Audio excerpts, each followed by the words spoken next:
5.56% dividend. Welcome to Trading Gallery.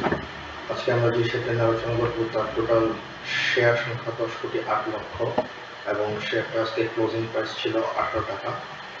শেয়ারটার total market capital 181.5 কোটি টাকা। Long term loan এবং short term loan নেই বললেই চলে, খুব একটা বেশি বলা যায় না। রিজার্ভ আছে 189.5 কোটি টাকা।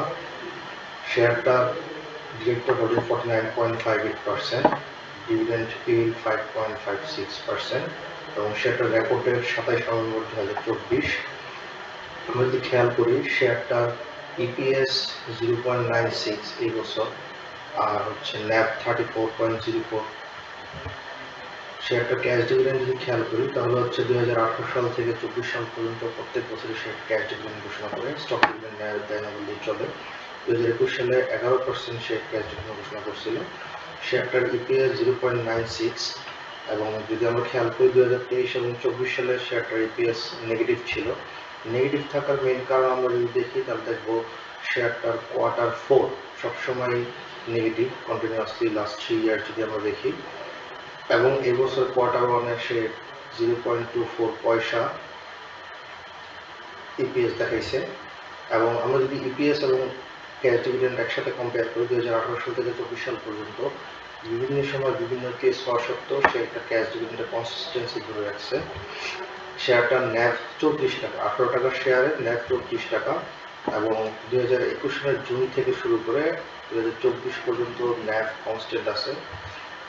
আমরা যদি শেয়ারটার চার্ট খেয়াল করি, মান্থলি চার্ট দেখি, মান্থলি চার্টে আমরা মেজর কোনো কিছু দেখতে পাচ্ছি না, শুধু আপ ট্রেন্ড এন্ড কারেকশন ছাড়া। আমরা মান্থলি চার্টে কিছু রেজিস্ট্যান্ট এবং সাপোর্ট লাইন ড্র করি।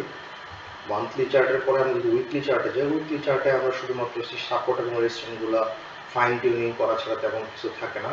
আমরা যদি দেখি এখানে মেজর চারটা রেজিস্ট্যান্ট আছে, 19 টাকা 19 পয়সা, 21 টাকা 80 পয়সা, 30 টাকা 50 পয়সা এবং 25 টাকা 20 পয়সা। এছাড়াও কিছু আপ ট্রেন্ড ছিল। আমরা যদি 1 ইয়ারের ডেইলি চার্টটা খেয়াল করি, 1 ইয়ারের ডেইলি চার্টে আমরা দেখবো যে হচ্ছে এইখানে সে একটা কারেকশন মোডে আছে, কনসলিডেশন মোডে আছে, কিন্তু ডাউন ট্রেন্ডে আছে। সে বেশ কয়েকবার সে এইখানে যে সাপোর্ট লাইনটা এটাতে টাচ করছে এবং রেজিস্ট্যান্ট লাইনে পর্যন্ত সে গেছে এবং ব্যাক করছে। 6 মান্থ ডেইলি চার্টে যদি আমরা খেয়াল করি, 6 মান্থ ডেইলি চার্টে আমরা দেখবো যে এখানে প্রিভিয়াসলি সে একটা মিটিগেটেড বন্ডে সাপ্লাই জোন দেখতে পাচ্ছি আর 1 আওয়ার সাপ্লাই জোন একটা আনমিটিগেটেড অবস্থাটা দেখতে পাচ্ছি। 15 মিনিটস চার্টে যদি আমরা দেখি আজকে সকালে সে একটা প্রিভিয়াস ডিমান্ড জোনকে সে মিটিগেট করছে, তখনই আমরা সিদ্ধান্ত নিই শেয়ারটা এন্ট্রি নিব এবং আমরা শেয়ারটা এন্ট্রি নেই কমিশন সহ 18 টাকা 20 পয়সাতে। আমাদের এন্ট্রি নেওয়ার মেইন কারণ ছিল 5.56% ডিভিডেন্ড yield। সেই সাথে যদি আমরা শেয়ারটাকে হোল্ড করি তাহলে এখান থেকে 29% অর্থাৎ 23 টাকা 50 পয়সাও যদি আমরা খেয়াল করি এক বছরের হাইয়েস্ট যে রেজিস্ট্যান্ট লাইনটা আমরা ড্র করছিলাম 29.16% ক্যাপিটাল গেইন করা সম্ভব।